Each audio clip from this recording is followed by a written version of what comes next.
The journey began not in the wasteland, but instead the polar opposite, 1950s suburban America, with my wife, son, and sugar bombs of course. I creepily stood in my lounge room, watching as the Vault-Tec rep walked himself to my door. Total atomic annihilation. I survived the nuclear blast and entered Vault 111. The doctor tried to poke my face, and I entered the Futurama cryogenic pods. A few decades later, and I witnessed some cornflakes take out my wife and kidnap my son. I fell from my cryopod, and now the survival clock began. I yoinked Nora's wedding ring, shot some rad roaches, and grabbed myself a Pit-Boy, the ultimate Fitbit of 2077. Codsworth gaslit me about my wife and son's situation. What are you talking about? And then stole my kills in the sanctuary houses. I got some bloatfly eliminations of my own, grabbed some gold bars in a bomb shelter, and began the process of rebuilding my family home. I awoke on day 3 with a surprise storm. However, no storm that I'd ever seen. This storm had a sickly green tinge. The Geiger counter on my Pit-Boy indicated radiation exposure. I popped some Rad-X pills and journeyed to the west of Sanctuary Hills. Got myself some familiar kit, and spoke to the tenders of a farm nearby. I was told of some raiders at a satellite array who had killed their daughter and then stole her locket. I sympathised with their situation and agreed to avenge their daughter. I then learnt of the Wasteland's bottle cap currency, recruited dog meat at Red Rocket, hunted some two-headed local wildlife, and found myself some aforementioned caps. I arrived at a junkyard close by to my quest, where I found a mini-nuke and a fat man. These would sure come in handy soon enough. The satellite array was in sight. I sniped the raiders guarding the outdoors, stealthed my way into the station, nearly completed the quest when I blew myself up. Try number 2 doesn't go that much better. The third time around, I decide to pull out the big guns and nuke them all into oblivion. With the locket acquired and the raiders eliminated, I left to return the good news. On my way, I meet some traders, solve a dispute in the easiest way that I saw available, discovered the Wasteland zombie apocalypse problem, utilised some mines on a boss ghoul, and found a magazine which gave me directions towards Diamond City. I arrived back at the Abernathy's farm, gave them the good news, and decided to repay myself with their own supplies. I prepared myself for further adventuring back in Sanctuary by upgrading my weapons and armour and building some much needed defences in form of walls and turrets. I began day 4 building some more around Sanctuary, organising my loot, and then I went back out into the Wasteland. I wanted to make it to the city. I had heard of Diamond City from the Abernathys, and the magazine gave me directions. Maybe there I could find civilization. I fought some overgrown mosquitoes that put even Australian critters to shame, found a conveniently positioned bunker which housed a bed inside, fought a few wild dogs along the train tracks, and then arrived at Grey Garden, where I obtained some crops which I could plant at my own settlements. Dogmeat and I crossed the Great Red Bridge, and when I walked over this hill, I saw it, the city. Even now, after all of these years, it still looked amazing. Closer into the city, I shot a mini-nuke out of a super mutant's hand. Luckily too, because there was no way I could have taken on a group of these tanks. Well, I spoke too soon, as mere seconds later, I found myself in a gunfight with some super mutants. There appeared to be some human combatants already engaged in the fight, so I snuck around the side, got a true taste of how tanky super mutants really are, and cleaned up the rest of them. I traversed up to the rooftops, where I stealthily assassinated some raiders in an alleyway, which secured myself a perfect place to set up an outpost in the heart of Boston City.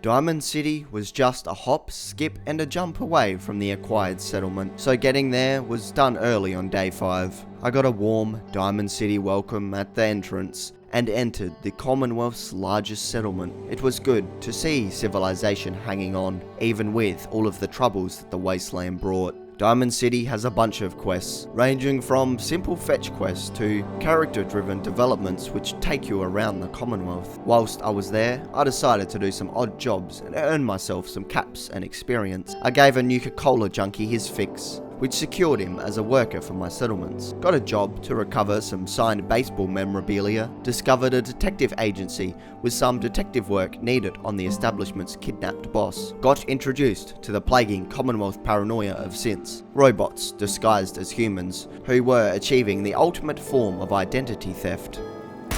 Spoke to the man whose job was to paint the walls of Diamond City. However, he was running low on paint and needed me to fetch some at a hardware store nearby. Cleaned up the local water source. Got scoffed at by the local meatheads. What? And entered the bar, which seemed to be in story time. A Meyerwerk! Piper, who I met at Diamond City's gate, wanted an interview on my time as a vault dweller. I told her the truth and nothing but the truth. It was just me and 1,000 guinea pigs. They turned carnivorous. Okay. Which then ended my current business in Diamond City. I had a lead on a detective, Nick Valentine, who would hopefully have the ability to help me find my kidnapped son. I tried to do the age-old jump where the enemies can't get you trick, but these dogs knew what I was up to. I then met a scavenger who had a job for me to claim a crashed plane site for scrap and other supplies, and guessed my way into the Boston Public Library. Is 1, 2, 3, 4, 5, 6? Inside was an intelligence bobblehead. I needed it, as I only needed one more intelligence to gain access to the gun nut perk, which would allow me to build better upgrades for my weapons. And not long after, some super mutants attacked the library. I stayed my distance, letting the library's security robots take care of the problem. I moved up when I thought it was clear, but it definitely wasn't. Sector is clear. Not clear, not clear! I came far too close to death from a super mutant hound and utilized my grenades to take out the final super mutants attacking the library. With the intelligence bobblehead in hand, I made my way back to Hangman's Alley, where I laid rest for the night. Even with the decrepit buildings and streets, the wasteland still had its beauty. However, it didn't take long to remind me where I was. On my way back to Sanctuary Hills, I heard some automatic laser weapon fire nearby.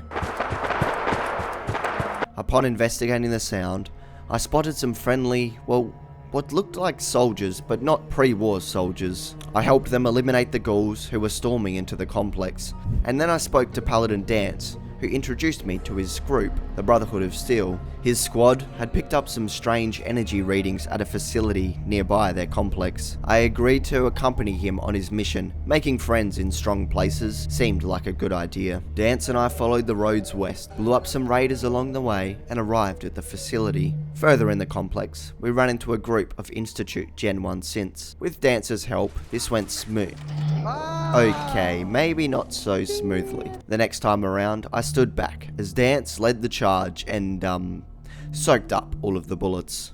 Dance was getting charged by what felt like a never-ending amount of synths. I powered up a thruster in the room, which cooked all of the synths, and Dance also. Dance led the charge up ahead, and we grabbed the device which his team was tracking, the deep range transmitter. It was getting late in the wasteland, so I ventured northwest back to Sanctuary. I did some crop planting, loot organization, and ended day 6. I began day 7 with some entertainment. I know that I was supposed to go to Concord at the beginning of the game, but I didn't. Anyways, so I arrived at Concord, took out the raiders in the street, and met everyone's favourite Fallout 4 character, Greston Parvey. I ignored Preston and grabbed myself the perception bobblehead and a magazine, gave Mama Murphy some lead and entered some power armor on the roof of the museum, which gave me the ability to grab the minigun from a crashed vertibird.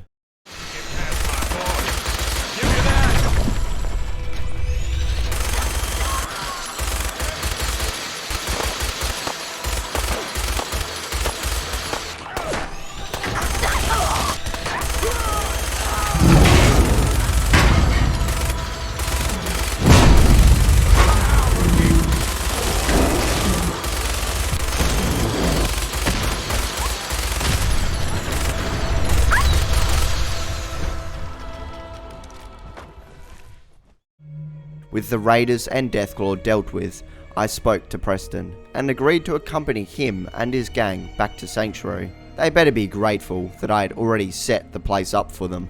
I stashed away the power armor in my workshop, scrapped all of my junk. This was so it would be much lighter, making it easier for me to transport to my main settlement, that being Hangman's Alley. I started Sturge's Sanctuary quest and handed in each objective, as they were already complete.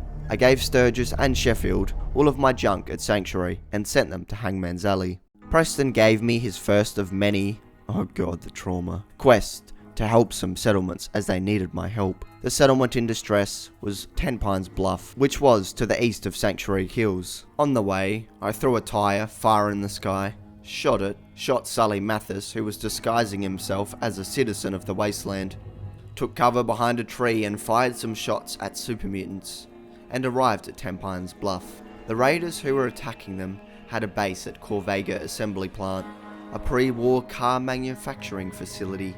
I first stopped in at the crashed Skylanes plane site, where I previously was told to meet there to help salvage the crash. It was 4 up against 10, but we had the high ground. I sniped down onto the raiders and secured the site. Ness told me the truth on why she wanted to salvage the plane crash. It was not for scrap, but instead for some chems and weapons which were smuggled on the Skylines flight before the war. The night was falling upon the wasteland. I found a shack underneath the highway with a bed and no one around.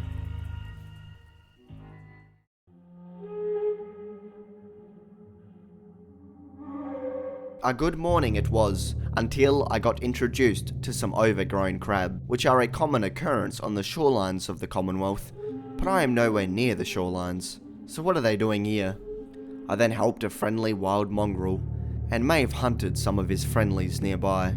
I travelled towards Lexington, fighting a large group of mole rats along the way. Lexington is a town overrun by ghouls and raiders. There are no friendly wastelanders here, but there are a few items which I would want to get my hands on. I grabbed a magazine inside Mystic Pines, got overconfident on a raider scaver, and arrived at the Corvega Assembly Plant. There was a freeway adjacent to the factory, and upon reaching the top I noticed a bed. I dropped a save and sniped the raiders from the vantage point.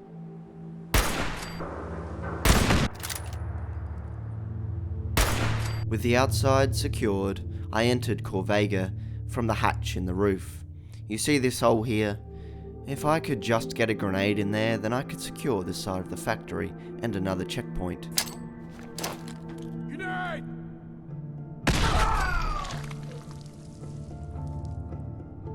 Man, that felt satisfying. I continued through the facility and into the final room, where the gang's boss was positioned. I powered up a Protectron, who took the aggro whilst I stood back in the shadows with my rifle. The raiders were dealt with. Hopefully now the settlers at 10 Pines Bluff could live in peace and join the Minutemen. Before I delivered the good news, however, I first entered the Super Duper Mart and grabbed another magazine. Then next door to a bank, where I secured some pre-war money, which did still sell for a decent sum even 200 years later. I travelled back to 10 Pines Bluff and informed them of the raiders' ill-met end, and then back to Sanctuary I went, with another day done and dusted.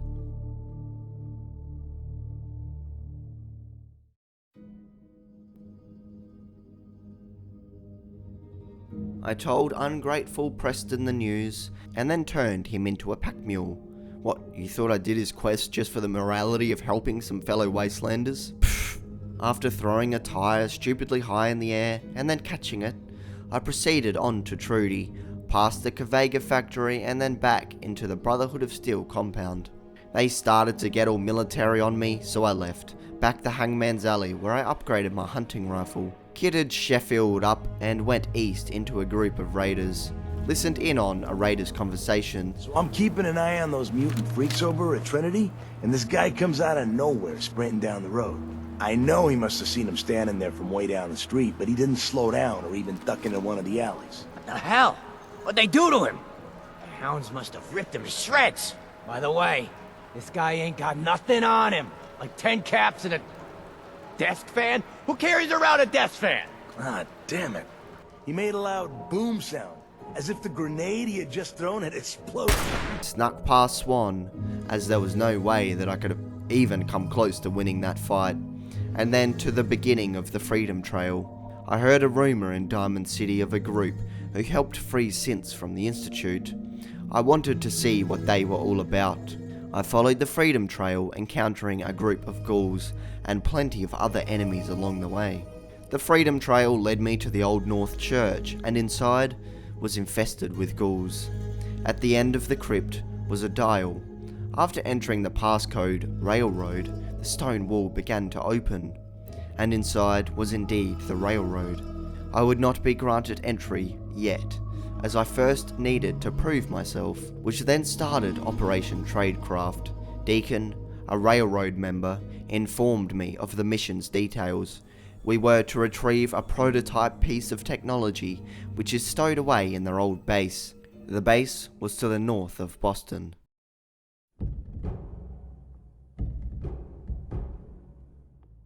I set off on day 10 towards my objective. I encountered some gunners along the way and saved my game at my favourite little bunker.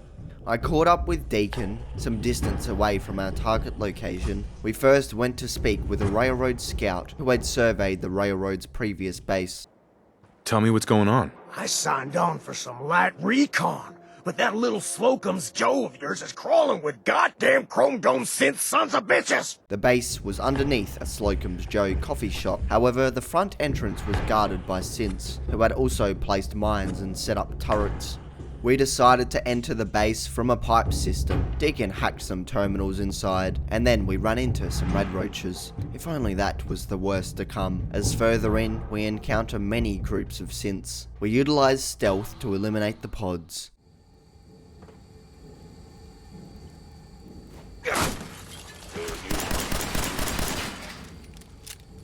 I found a covert operation manual, making me even stealthier, and continued fighting through the synths until reaching the vault, where our objective was held. I was awarded with a mini-nuke, 2 stealth boys, and the Deliverer, a special suppressed 10mm pistol, which was perfect for my stealth build. Deacon and I took the elevator to the surface, surprised the synths inside the Slocum Joes, and I made my way back to the Railroad HQ to deliver the prototype. Deacon lied to Desdemona about the whole operation. And the new guy patched me up, put me on his shoulder, and blasted his way through the rest of the complex. Synths everywhere. Carrying you the whole time? Amazing, right? That's one word for it. And I handed in the technology to the Mr. Doctor Man. Tinker Tom then shared with me his deepest conspiracies. Not so fast, man. Okay, have you eaten anything out there? Because if you have, they got you. No, I never eat anything. You see, that's smart. That's smart, man. S-M-A-R-T. And I got myself a sweet new silenced rifle. I now had a new quest, to help transport a synth through Boston City and to a railroad safe house. I would have usually slept till morning before embarking on a new quest, but this was a night operation, so I set off right away. I arrived at Bunker Hill and screamed my way inside. What? I said caravan or raider. Which are you? I really don't understand what you're asking. Seriously? Met with Edward Deegan, who gave me a job, but we'll get to that later. I bought myself another 10mm pistol, which had a recon sight on it, which is the main reason why I wanted it, and then spoke to the old man Stockton, who gave me the location where I could meet with the synth. I used a stealth boy upon reaching the location, and then with my character invisible, I eliminate the raiders loitering inside.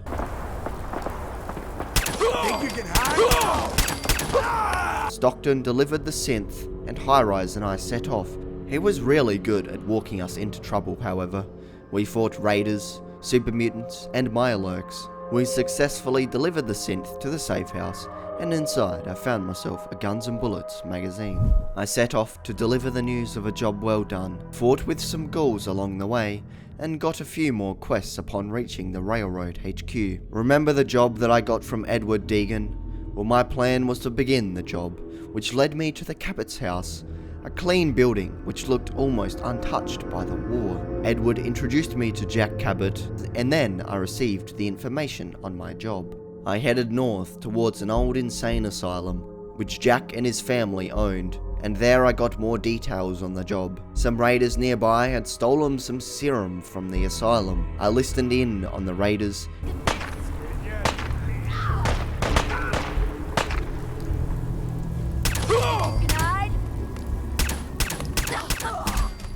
After saving my game, a few more raiders arrived. However, they were no match for my sniper rifle and the high ground which I snuck on.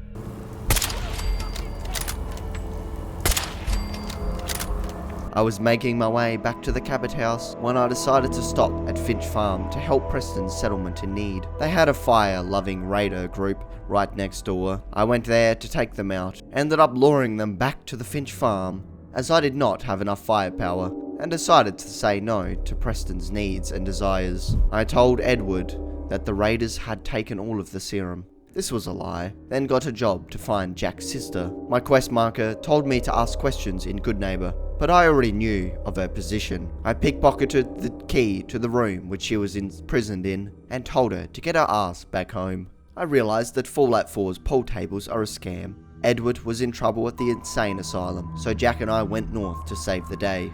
A legendary Deathclaw held me up along the way. Todd Howard was in a real spicy move, so he set another legendary Deathclaw in my path. Jack and I eliminated some serumed up raiders and some pesky red roaches inside the asylum. I found the charisma bobblehead and saved Edward. Jack's father, Lorenzo, was being a cheeky bugger beneath the asylum, so we went to give him a smack. I eliminated the raiders, trying to set him free, and then had a choice. Either free Jack's father, or kill him. I chose the option which caused guaranteed death, and grabbed some goodies in Lorenzo's room. I journeyed back through the Commonwealth to Finch Farm, not to help them, but to sleep in their beds for the night.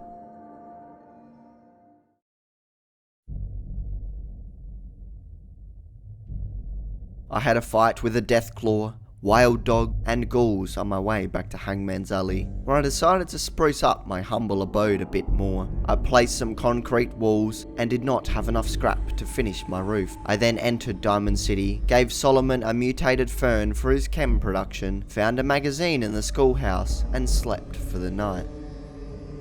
Day 14 may have went by fast for you all, but for me it wasn't so fast. I just skipped over all of the tiny and insignificant decision making on my settlement. I fought with my very first Yaoguai on day 15, entered the Boston Bugle, where I made a Protectron explode like a nuclear bomb,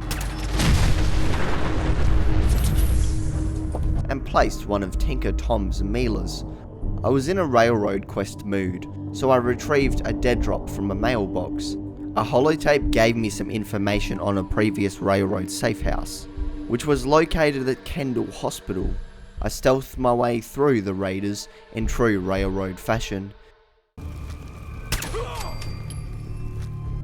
Hey, you're going crazy.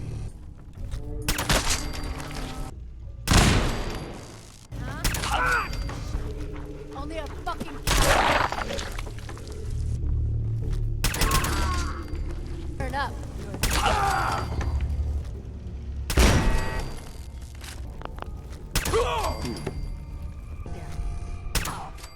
And found another holotape which gave information on what happened to the safe house. I went to exit, however, the door had no power and a Deathclaw was roaming near the power circuit. Apparently, sneak attacking a Deathclaw turns your bullets into some silver-coated Deathclaw killers. I delivered the news to Dr. Carrington of the safe house, stocked back up on some stealth boys, got a job from Pam, grabbed a Monkey magazine, and ended day 15 by finishing my roof at Hangman's Alley.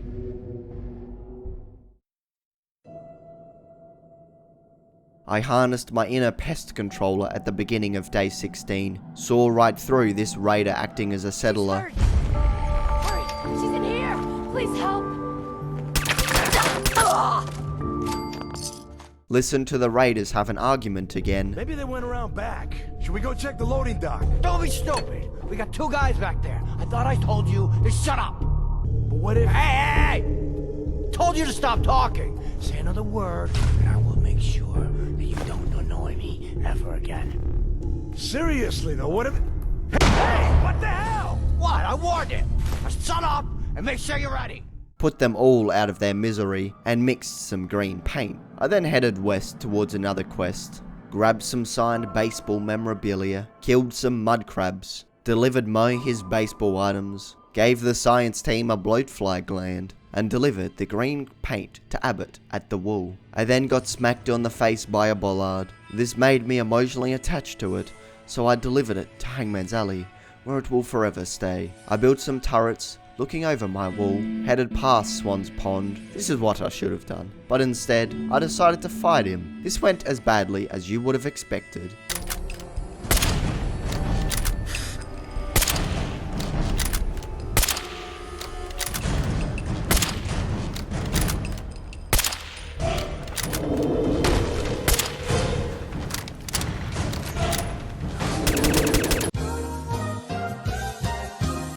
And when I came back, I went to engage him again. However, all of my shots missed. I took this as a sign from the gods, and left Swan to rest his head in the pond. I then entered the metro station to continue my search for Nick Valentine. Got introduced to some 1950s gangster cosplayers, took out a lot of them on the rail line.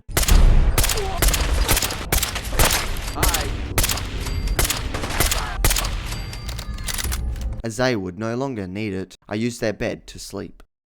I smacked a button first thing in the morning on day 17, sniped some more triggermen on my way to Nick Valentine. Dino got a surprise for a millisecond before his brain could no longer function, and then I met Nick Valentine, the RoboCop. Nick and I fought our way through the arse end of the vault to Skinny Malone. I utilised a stealth boy, snuck behind them, and made Skinny a few pounds lighter by draining the blood from his body. Nick and I had a word at the vault's exit. I got close and personal with a moot fruit plant, started building the second story of my concrete home, decorated the interior a bit, which included placing some weapons and armor displays. I then met Nick in his office, where we discussed the man who took my son and murdered my wife. He concluded that it was Kellogg, and conveniently, Kellogg had a house in town. The door was master locked, so I bribed the Diamond City's secretary and got myself the key. I then made a dire mistake while riding the elevator, which meant that I had to redo all of the conversations about Kellogg and his house again. After pulling my hair out, I entered Kellogg's house and learnt that he's a cigar smoker. Nick then called Dogmeat. I don't know how he heard it from Red Rocket, but he did. And then Dogmeat followed Kellogg's cigar's scent all across the Commonwealth. At this point, I threw my sense compass out the window. A journey across the Commonwealth which led me to some encounters with some local fauna, and also into an old friend. Dogmeat, the little shit, got jealous and started attacking him, so I told him off with some bullets. After running away, Dogmeat teleported to my position, but I was unaware if Mutt had survived. My disappointment was immeasurable, and my day was ruined. We arrived at Fort Hagen, blew up some turrets, and I made my way to the parking garage, where a bed lay waiting for my saving needs. I attempted to sneak attack my way through the synths inside, however their polymer bodies were apparently tougher than Deathclaw hide. I grabbed myself a magazine, which had a laser rifle cover on it, but improved my ballistic weapons. This sent my sense compass into orbit. I went down an elevator, disabled some traps, grabbed a fat man and came face to face with the cornflake man. His hard, crunchy edges hurt the roof of my mouth a lot, so I just initiated combat from stealth, took out the rest of his synths, and retrieved some information on Sean's position. Upon exiting, I get introduced to the Brotherhood of Steel. Some Bethesda glitches ruined the moment. I entered a cave where an alien was hiding, however, he did not come in peace. Created a large explosion, upgraded my armor, making it more stealthy, and then I slept for the night.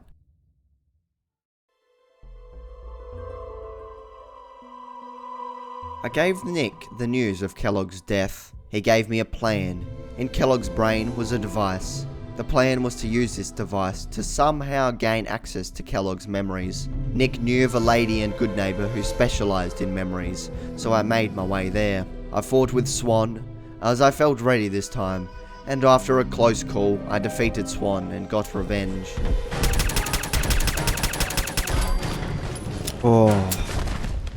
Finn in Goodneighbor got what he deserved, and I made my way into the memory den, where I met Dr. Amari. She hooked Nick and I up in some memory pods, and I ran through Kellogg's memories, as ain't nobody got time for that. The Institute were using teleportation to get in and out. Virgil, a former Institute scientist, had gone rogue. That was my lead, find Virgil.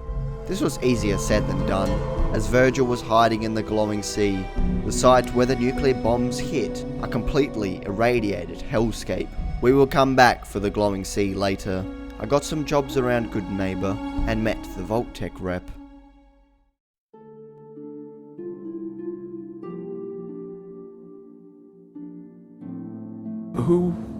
What are you? I'm a woman, baby. Can't you tell?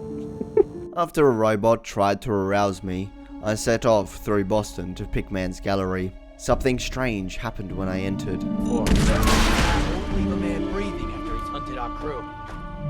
I entered the sewers and met with Pickman. I left him to have fun with his raider corpses, grabbed a bobblehead, magazine, and Pickman's blade. I tested out Pickman's blade on some ghouls, told Hancock what was going on at Pickman's Gallery, and spoke to Kent in the memory den. He was a comic book fan, specifically the Silver Shroud. Kent sent me towards a comic book store where a Silver Shroud outfit was located. I watched a vertibird crash, died, and arrived at Hobry's Comics. I thought that Pickman's blade would be a good option for stealthing. However, I had no perks in melee weapons, so I resorted back to the Deliverer, took out the ghouls in the final room, and grabbed the Silver Shroud's outfit.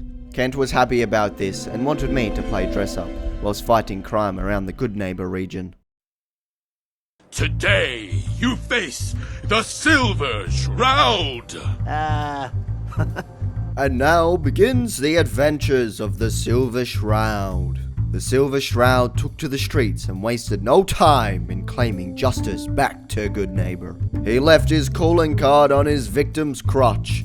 Evil was still walking the streets, so the Silver Shroud striked again, and went searching in the pub for some leads. However, the Shroud's weakness was waiting for him inside. Women. He spoke to the bartender and gained the information on his next target. The Shroud left the third rail in search for justice. He arrived at the location and met his prey, Kendra. She put up a fight, but not enough to eliminate the Silver Shroud. The Silver Shroud was patrolling the streets of Goodneighbor when he got a message to speak to Hancock, who gave him a task to hunt down some cronies to the north of Goodneighbor. This neighborhood is ill. I am the cure. You're priceless. He arrived at his first target, taking out a whole group of enemies and making it look easy. Utilizing stealth and his sniper, the Silver Shroud eliminated the bodyguards and showed no mercy. Evil does not deserve any. On his way back to Goodneighbor, he got a surprise. What? Oh God, what's happening? On your knees, dirtbag. What are you doing? What? Ah! Singe it. All clear. This is the Shroud's headquarters. So you must be the Silver Shroud's little friend. Yes? If you want to see your friend alive, Shroud, meet me at Milton General Hospital. Don't do it, Shroud. It's a trap. Save yourself. Ah! Ah! Oh my God! Do it, Shroud. Do it. On my knee. Ah! Tick-tock, Shroud. Don't keep me waiting. The Silver Shroud could not let this go without judgment, but even the Shroud needs sleep to perform his honorable duties. The Silver Shroud set off south to the Milton General Hospital, where Kent was held, eliminated the hired thugs inside, and made his way through to Kent. The Silver Shroud successfully... The Silver Shroud sneaks up.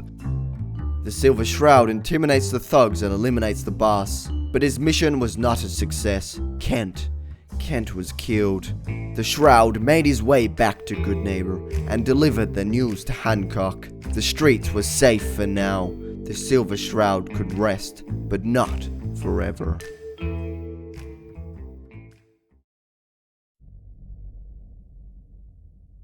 I set off on day 22 towards the glowing sea. My mission: survive the glowing sea and ultimately find Virgil. With some Rad-X in my system, the radiation was under control. I fought with some blood bugs, a large pack of ghouls, plenty of deadly rad scorpions, death claws, and arrived at the crater of Atom, the site where the atomic bomb made impact. A short journey further was Virgil's cave. The man wasn't a man, but a super mutant. However, he was friendly and helpful. I gained the information on how to enter the Institute. I would first need a Corsa chip, then Virgil could make up some plans for building a teleporter. On my way back to the Commonwealth, I fight with more Deathclaws, and even one outside the glowing sea, which scared the shit out of me. After having a sleep at home base, doing some decorations to the place, and buying some ammo in Diamond City, I set off towards the Corsa, cleared out the USS Riptide, where I found a Wasteland Survival magazine. I then followed the Corsa trail, which led me to Green Tech Genetics. Some gunners were held up inside, and they had something that the Corsa wanted. I had a oh shit moment with a gunner yielding a rocket launcher, eliminated some gunners on my way to the Corsa. I then decided to just start blasting as soon as I saw him. I needed every chance I could get. I took him down, grabbed the Corsa chip, started to malfunction after saving a synth, attempted some MLG 360 no-scopes, and made my way into the railroad, where Tinker Tom decoded the Corsa chip. I had to deliver all of this back to Virgil, so I ventured to the glowing sea, through the glowing sea, and then gave Virgil the decoded Corsa chip. He constructed up some plans on how to build a teleporter, and I asked the Minutemen to assist me with the build. I had already sent Preston and Sturgis to Hangman's Alley earlier, so reaching them was not much of a hassle. I extended my roof, ran out of steel, bought some more in Diamond City, placed down the metal pizza, the control console, molecular beam emitter, relay dish, and powered them all up, also creating horrible noise pollution in the process. With that, the teleporter was complete, and Sturgis sent me into the Institute. Once inside, I loaded up the network scanner holotape, made my way down the main elevator, met with what I first thought was Sean, to then realise that it was a synth, and then met the real Sean. I agreed to hear him and the rest of the Institute out, so I did just that, and met with every Institute division leader.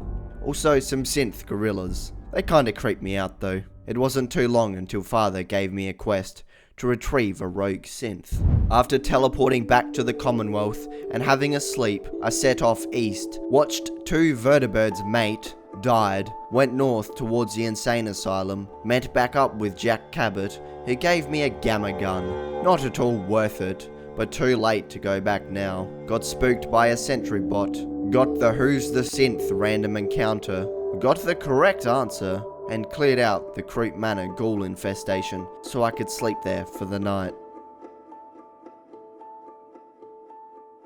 I began the assault on Libertalia on day 26, sniping raiders walking across some dodgy planks, sniping more raiders, taking a ride to the big half-sunken ship, and receiving the rogue synth's reset code, which I used on him. But before that, I retrieved a Fuck Fish magazine shotgun. X688 relayed himself and the synth back to the Institute. I followed along and gave Father the sit rep. He showed me his love for me by arranging some quarters for me. This secured a place to save my game in the Institute.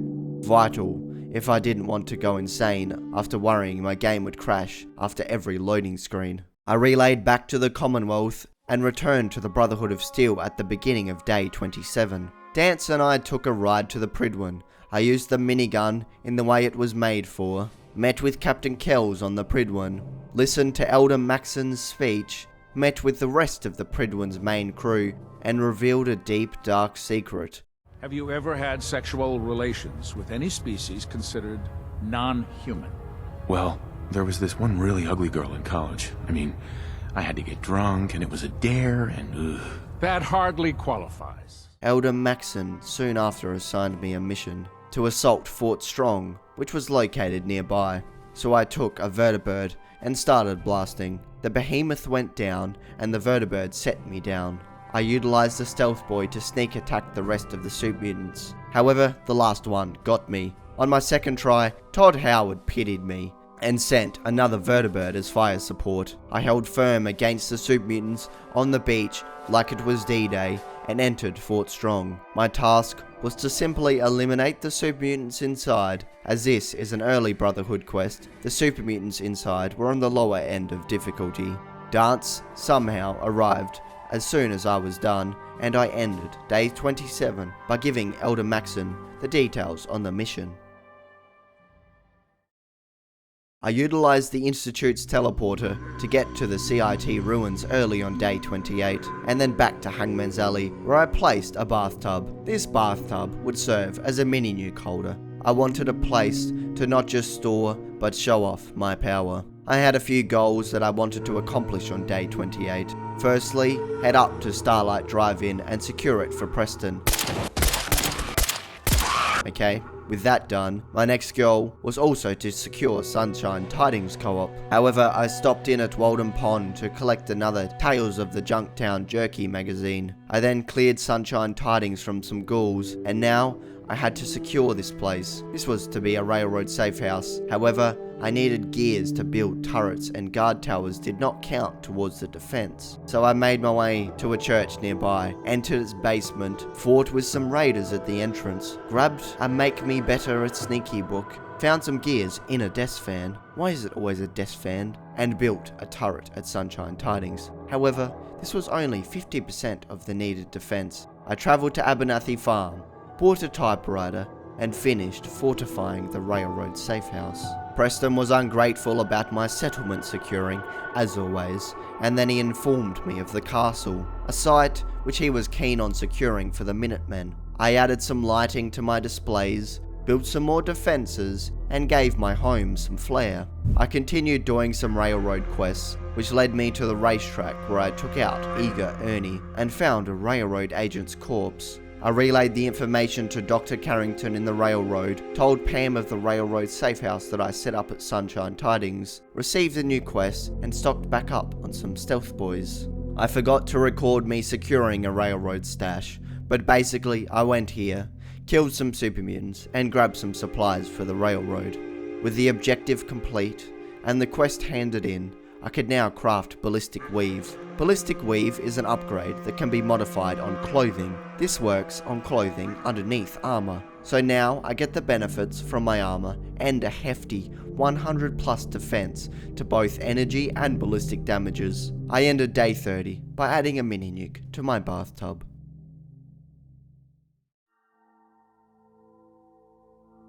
I awoke on day 31 disturbed by some ghouls loitering at my doorstep. I began by travelling towards Bunker Hill, where I met with X418. Some synths were held up in the basement of Bunker Hill, and the Institute wanted them back. I killed some railroad heavies, Brotherhood of Steel power armoured dudes, more Gauss rifle yielding railroad heavies in the basement, and found the synths.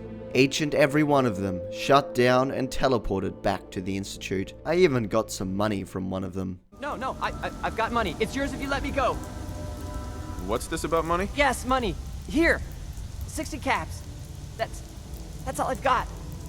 We're good, right? Got any more on you? What?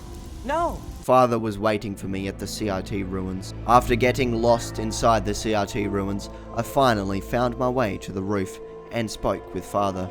I shared a plan on how we could clean up the Commonwealth. Some air fresheners, a new coat of paint, and it'll all be good as new. If only it were that simple.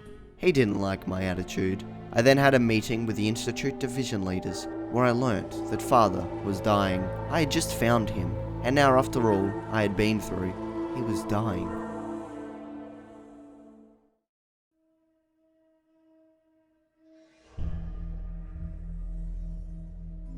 I travelled through Boston at the beginning of day 32, where I soon arrived at the combat zone. I eliminated the raiders inside and met with Kate. I basically ruined her fighting career and left her there. Well, I might come back for her, one day.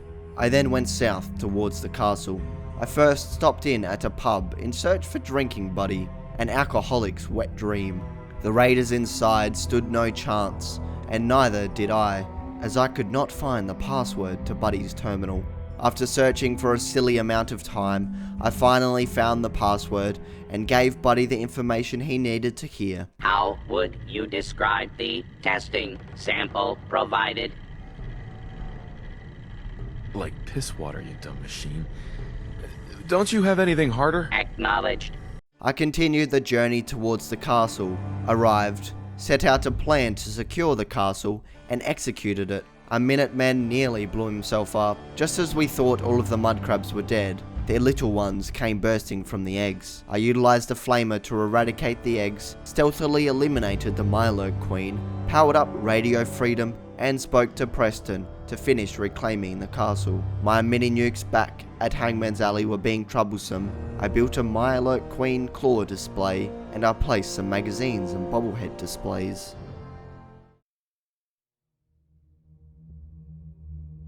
Don't ask me why, but I started day 33 praying. The Institute were having some internal problems. Some scientists did not like that Father was giving charge of the Institute, and I had to deal with them one way or another. Speaking to them failed, so I went through the FEV lab, took out an Assaultron, John wicked some turrets, and grabbed Virgil's cure. I then released the gorillas in the room with the scientists. The gorillas had mostly eliminated the rogue scientists, however the quest did not complete. I thought that I had to sadly eliminate the gorillas. After regrettably doing so, I found one scientist still alive.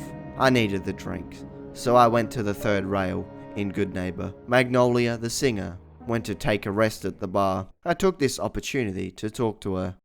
You, me, an evening walk under the streetlights. And then what? Music.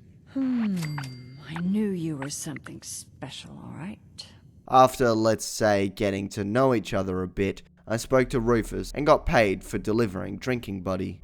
I went back into the memory den on day 34 to speak with Dr. Amari. One of the railroad's synth smuggling routes was compromised. I needed to clear it out. I headed north, got spooked by a rad scorpion, and met with Glory. Together we cleared out the synths inside the route. Because I'm a friend of the Institute, the synths inside were not troubling me, which made the quest an absolute pushover. I awoke at Taffington Boathouse on day 35 and went across to Covenant. To enter the town, I would first need to take the safe test. Your grandmother invites you to tea, but you're surprised when she gives you a pistol and orders you to kill someone. What do? I'd ask for a minigun, so I can do the job right. Please treat the question seriously. Or are you? I met with a man inside, Honest Dan. He was searching for a lost caravan, and he suspected that they had travelled through Covenant. However, everyone was denying this. I agreed to help him and went searching for the caravan along the road. I came across the caravan and found some Deezer's lemonade, which is only available in Covenant. This was a good start, but not enough. I grabbed a password to the mayor's terminal and learnt they are holding prisoners inside the compound. I informed Dan, and we made our way towards said compound. Don't scare the fish, asshole. I activated a stealth boy and eliminated the guards at the entrance. I continued fighting my way through until reaching the prison cells. I decided to not give the doctor a chance to speak. We freed Stockton's daughter and I got paid for the job. There was still light in the day, so I ventured through Lexington to Grey Garden, where I got a quest from Supervisor White. The water being pumped to the farm had shoddy pressure. My goal, clear out the water plant and fix the issue. The super mutants outside went down. I entered the facility, taking out the automated defenses and lowering the flooded water. I continued fighting mudcrabs and lowering the water until the main room completely drained. With that, the water pressure was back up and Supervisor White was happy. I decided to continue the Brotherhood of Steel quests. I got a job from the police station outpost to clear College Square. I cleared the ghouls above ground and went below into the metro. Spotted a magazine which I could not reach. I even utilized a grenade to see if it would throw the magazine closer. Didn't even move an inch. I cleared out the rest of the ghouls, booted up some Protectrons, which opened the door which held the magazine. I handed in the quest to Reese, sniped a blind super mutant's eye, grabbed another magazine, made my way back to Hangman's Alley, where the mini-nuke tub had gone completely out of control. I set out later that night towards Cambridge Polymer Labs. I would need this location cleared later anyways. I got myself a job, headed into the lab part of the lab, learned which components I would need to complete the project, took out some low-level ghouls, acquired the components needed, including the U-238 thing, and started the project. This power armor would be useful if I actually used power armor. Because of my great job in the lab, I got to meet the director. I killed him, watched the robot kill itself, and slept back in Hangman's Alley.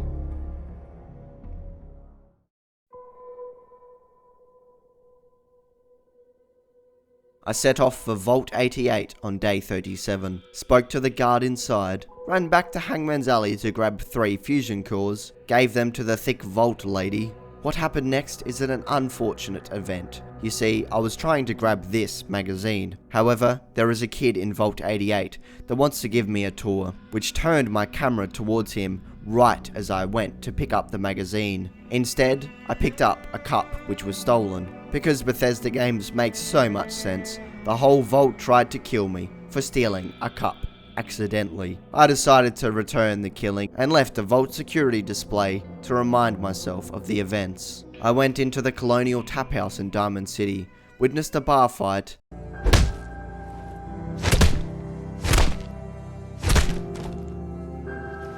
Go on. Spoke to the loser of the bar fight, decided to end the dispute with a good old-fashioned shooting, and learnt of a chem deal going on nearby. I intercepted the chem deal, grabbed myself the mother load of chems, and found a note with the information on the chem lab. I began day 38 by throwing a metal bin an absurd distance, and then freed Strong and Rex Goodman from the Trinity Tower. I may or may not have forgot to start recording this part. I continued east towards the chem lab, read the passcode note, failed a couple times at the code, and then opened the entrance into the chem lab. Not going to lie, this was kinda disappointing. This place was nothing compared to the 240 chems that I got from the chem deal earlier. I continued further to the castle. Ronnie Shaw, a previous Minuteman, had sent a call to the radio station. She told me about the storage tunnels beneath the castle. I cleared out the rubble, disabled the minefield, disabled the sentry bot, waited a while for Ronnie Shaw to catch up. Finally, she did and opened the door. I took the Minuteman General's outfit and had some fun with the physics. That much. Guess the uniform is yours now, if you want it. So Geezer doesn't need it anymore. Rest in peace, General. The fight is done, and the Minutemen live on. Ronnie and I made our way further through the tunnels and to the armory. I built some artillery and tested it out on myself. I told Preston about the artillery, displayed the general outfits at Hangman's Alley, and ended day 38. I handed in some railroad quests to Desdemona and got a new quest, the objective to break free synths from within the Institute. At this point, I was not sure which faction I would complete the game with. So, I entered the Institute, uploaded Jack's message, met with Liam Binet, who was planning on breaking the synths free, and delivered the information back to Desdemona. We needed a password from Cambridge Polymer Labs. Luckily, I had cleared this place earlier, so retrieving the password was simple, and I ended the day by giving the password to Liam. Day 40's plan was to assault the mass fusion building to retrieve the beryllium agitator. Unfortunately, the footage of the assault on mass fusion is corrupted. Actually, an hour of footage is corrupted. I don't know who to blame. However, Todd Howard is always a good option. Thanks, Todd. The Brotherhood of Steel were my enemy. The Minutemen were my slaves. The Institute were my bros. And the Railroad did not care about this at all. So I decided to continue the Railroad quests and see if this would make the Institute my enemy. My quest was to eliminate some synth guards in the newer sections of the Institute so the Gen 3 synths could escape.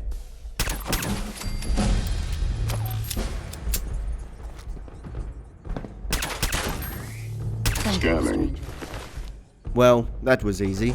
I informed the Railroad contact of the eliminated guards and spoke to Father about the previous quests which I had completed for him. I gave the evilest speech to the Commonwealth, which Father approved of. We're here, and we are your new masters. Our superior technology represents the future of the Commonwealth. Today, we activate our nuclear reactor, ensuring that we will persevere long after the world above ground ceases to exist, ensuring that mankind has a future. We have no desire to interfere in the unimportant details of your pointless struggles. We simply insist that you do not interfere with Institute operations. To do so would result in your complete annihilation.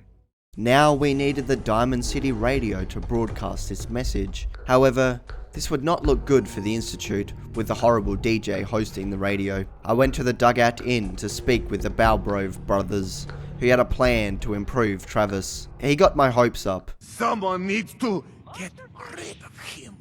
We need a new DJ for the radio. Sounds good to me. All right. Now, it has to be done quietly, with no fuss. Maybe lead him out of town. All right. That's enough. I mean, I would have been fine with this. The plan was to toughen Travis up. No better way than a bar fight. I did all of this work in the fight, and now all Travis needed was a lass to love him. I hooked him up with the local bartender and went back to the Dugout Inn, where I was informed that Vadim had been kidnapped by the men from the bar fight. After sleeping in the Dugout Inn, I informed Travis of the kidnapping. He had the stomach to help me rescue Vadim, so we made our way to the local brewery where Vadim was held. I stealthily eliminated the raiders, grabbed a ton of bottles, which really I should have done earlier in the playthrough for purified water, then arrived at Vadim. With Travis now not such a hindrance on the Institute's reputation, I headed back to the Diamond City radio van, where I fiddled around with some radio things and got the broadcast up and running. I then sat on a bench waiting to hear the broadcast on Diamond City radio, which never played. I then made my way into the Institute, where I watched Father give a speech to his fellow Institute nerds. I sat down at an Institute meeting, now as the leader of the Institute myself. After the meeting, I spoke to Father, who informed me that the railroad was becoming a menace and needed to be eliminated. This was the turning point, the end of the road. Would I kill the railroad and join the Institute, or inform them of the attack and join the railroad?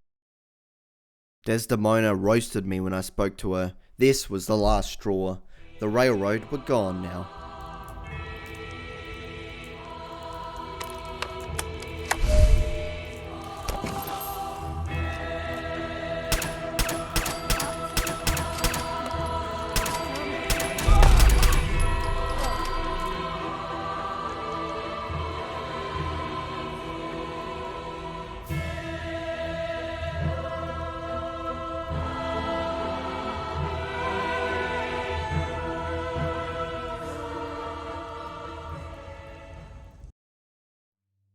This time with no survivors. I informed Father of the railroad's elimination. He tried to comfort me. I told him that this was not an issue for me whatsoever. The railroad were gone, but the threat of the Brotherhood of Steel was still looming at the Pridwen. I got informed on the Institute's plan to destroy the Pridwen, teleported to the CRT ruins, and first made my way to Virgil in the Glowing Sea. I had some unfinished business. No, I didn't kill him. What do you think I am, some kind of monster? No. I gave him the cure which he had concocted back in the Institute. I made my way to the southwest of the Commonwealth, towards the Boston airport. I had a plan which would help me at the Pridwen fight. There was a commie submarine stationed in the area. This kid thought it was a sea monster. I water hopped my way towards the sub, spoke to the commie ghoul inside, who needed some repairs on his submarine. The part he needed was at Sorgus Ironworks. Yeah, that place, which kicked my ass earlier in the playthrough. With revenge in sight, I made my way towards the location. I utilized stealth and long-range sniping to clear the outside, delivered the deliverer to the forged inside. Slag and his crew were not too hard to eliminate at my level, however the boss was still quite tanky. I did not save the Finch boy from his impending doom, grabbed the dampening coils for the sub, the explosive bobblehead, a shish kebab, and delivered the flaming sword back to the Finch family. I made my way back south towards the submarine in the morning, got interrupted on my way by a sentry bot, and gave the dampening coil to Captain Zhao. He needed me to make my way through the sub and retrieve a warhead. His commie ghoul sub crew were no match for my over-leveled character. I retrieved the warhead and placed the dampening coil and the warhead inside the reactor core. My reward for this? Some beacons, which upon throwing would rain down mini-nuke-sized explosions at the designated target. The target was to be the Brotherhood of Steel. I swam towards the Pridwen, where the final battle was to take place against the Brotherhood of Steel. I summoned in a dozen synths with relay beacons and began the attack with the submarines homing beacons. After waiting for the shells to come raining down, nothing happened. I threw some more beacons, and still nothing. Well, the commie tech just can't compare to the US tech. So anyways, I started blasting my way through the Brotherhood soldiers. My objective, to disable 3 technology thingies which were jamming the Institute teleporter. I blew up the first at the vertibird pad, the second inside the airport terminal, and the third at the control tower. I then made my way to where Liberty Prime was housed, where the Institute were also teleporting in synths. Protecting the synths virus was my priority, but my side quest to eliminate the Brotherhood's main people. Ingram got what she deserved. Some vertibirds crashed way too close to me. Paddle and Dance got brutally betrayed, this time by me. The vertibirds continued to be kamikaze bombers, and the virus finished his job. I jumped from the top towards Elder Maxim's corpse in hopes to retrieve his weapon. Right as I went to grab it, I got teleported away. The Prydwen went down in a blaze of glory for the Institute, and I made my way back into the flames in hopes to find Elder Maxim's weapon. I squeezed through a crevice and found it. It was there. The Brotherhood were gone. The railroad were also no longer a threat. The Institute could continue to rule, with no opposition strong enough to interfere. I went to inform Father of the victory. Father died. He entered his eternal rest and left me as the leader of the Institute. I watched the final cutscene and survived 50 days in Fallout 4's grueling survival mode. If you enjoyed the video, then give it a like. If you want to see more, then subscribe. Let me know in the comments section what you thought of it, and until next time, have a good day.